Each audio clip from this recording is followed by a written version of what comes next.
Excited na talaga akong ma-share sa inyo yung mabinta kong paninda. At ang cute lang talaga nito ha. At yung ating sauce, hindi ito cream cheese pero ang sarap. Dalawang ingredients lang yung pinaghalo natin dito sa ating sauce. Ang sarap. At 500 ml lang yung container tub natin. At talaga namang afford lang ito sa mga bata na customer natin. Kaya tara na, umpisahan natin yan dito sa ating dough. So gagamit ako dito ng 500 grams ng all-purpose flour. Pwedeng gagamit dito ng first class flour at half tablespoon ng yeast. Lagyan natin ng 1/3 cup ng powdered milk and then haluin muna natin. At half cup ng light brown sugar, 1 teaspoon ng iodized salt at 1 tablespoon ng vanilla extract. Isang piraso na large na itlog at 1 cup na tubig. Pwedeng gagamit dito ng evaporated milk. At tunawin muna natin yung mga dry ingredients bago natin basain yung harina. At basain lang muna natin yung ating harina at maglagay na tayo ng half cup ng margarine. Pwedeng gagamit dito ng butter, pwedeng shortening. At masahin lang natin ito ng mabuti. Itong aking dough ay ipadaan ko ito sa dough roller machine. Kayo mga kung wala kayo niyan ay pwede nang na masahin nyo ito ng mano-mano. Pagkatapos kong pakinisin yan ay i-rest ko muna ito ng mga 40 minutes. Palambutin ko muna yung ating dough. At pagkalipas ng 35 minutos ay palaparin ko na yung ating dough. Ito ay malambot na. At palaparin ko muna ito na hindi lang masyadong munang malapad. At hatiin ko muna ito sa 4.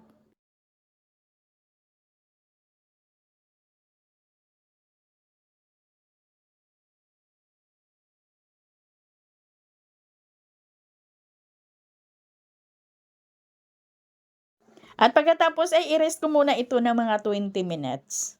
At pagkalipas ng 20 minutes ay palaparin na natin yung ating pinaka-dough. Ay malambot na ito, hindi na ito uurong. Maganda na itong palaparin. At mahaba yung pagpalapad natin dito at hindi naman ito masyadong manipis.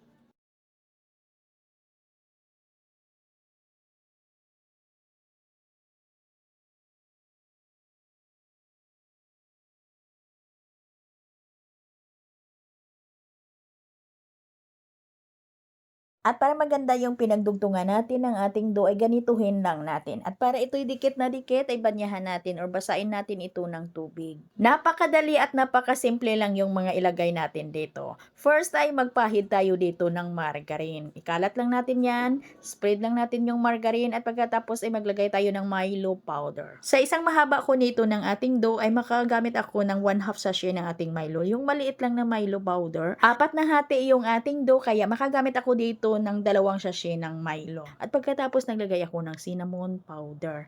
At lagyan ko din ito ng cocoa powder. Ay mga gatansyahin nyo lang yung paglagay ninyo. Depende na ho yan sa inyo. Huwag lang masyadong manipis at huwag din masyadong makapal. At lagyan ko din ito ng powdered milk at yung ating light brown sugar. At i-roll lang natin ito. At bago natin ito i-roll ay linisin or kuhanin muna natin yung mga na-excess na yung mga pinang toppings natin dito sa ating mesa.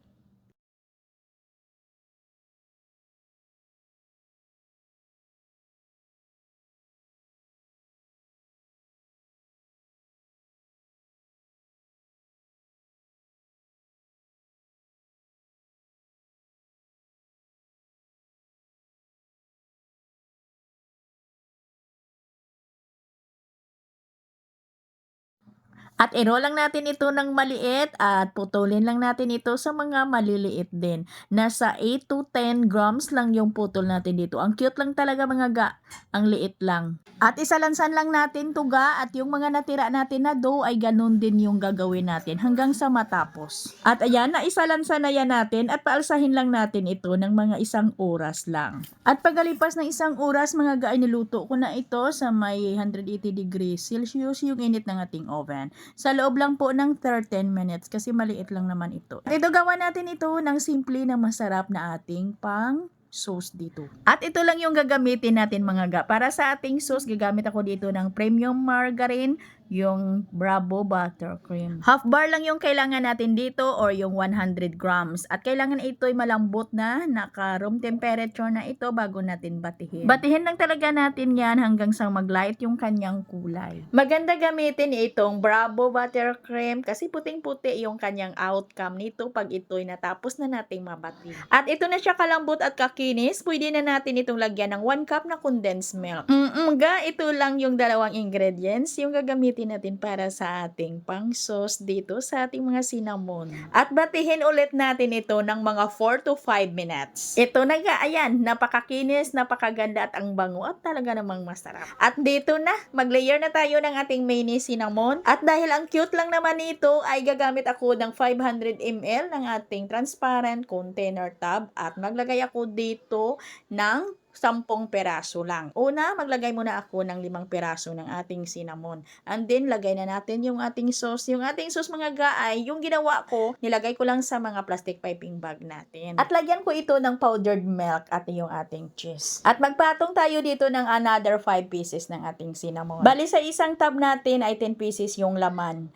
At lagyan ulit ng buttercream. Ginaganito ko lang yung ating cream mga ga para magkasya din at para hindi din masyadong nakakaumay kasi hindi masyadong maraming sauce. Na yung tamang-tama lang talaga yung sauce natin. At pagkatapos lagyan ko din ho ito ng powdered milk at yung ating grated cheese. At ito yung optional lang naman kung meron kayong mga caramel frosting. Ito yung ating caramel frosting mga ga. Meron na kasi ako dito kaya ilagay ko na. At pwede din na ito yung gagamitin natin dito sa ating mga mayonnaise cinnamon, yung ating caramel frosting. At lagyan ko lang ito ng toothpick para may panungkit naman yung kakain ito. At kahit ibinta pa natin ito ng 25 or 30 pesos ay meron na tayong tutubuin. At ang dami yung nagagawa natin dito sa 500 grams or kalahating kilo ng ating harina. Nakagawa tayo dito ng 19 tubs. Bite sizes lang talaga ito mga ga, ang cute lang, isang subuan lang. Maganda talagang pangnegosyo ito mga ga. At hanggang dito lang yung ating video. Maraming salamat at bye-bye!